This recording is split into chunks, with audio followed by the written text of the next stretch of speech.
शनिवार संध्या 7 घंटा समय नागपुर मृत कंटामाल ब्लॉक लंबसरी पंचायत माडोल ग्रामर दादन श्रमिकों मृतदेह प्रशासन सहयोग घरे पहुंची।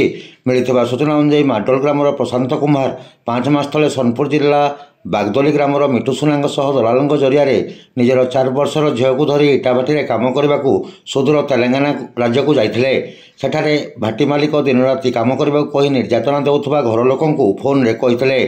गुरुवार अपराह 3 घंटा समय मालिकों ठारू मरणांतक माड़ खाई घर को फेरुवा समय नागपुर स्टेशन ठारे प्रशांत मृत्यु हो जाता।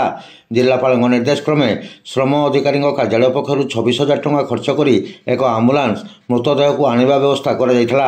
आज संध्यारे मृतदेह माडोल ग्राम में पहुंचा पर भारप्राप्त जिला श्रम अधिकारी सुश्री कन्याकुमारी साहू, भारप्राप्त divisional labour commissioner Dileswar Khaka, tahsildar कंठामाल पहुंची शोक संतप्त परिवार को सांत्वना देते। लमसरी सरपंच हरिश्चंद्र योजनार सहायता 3,000 टंका प्रदान करते। राष्ट्रीय समानता अधिकार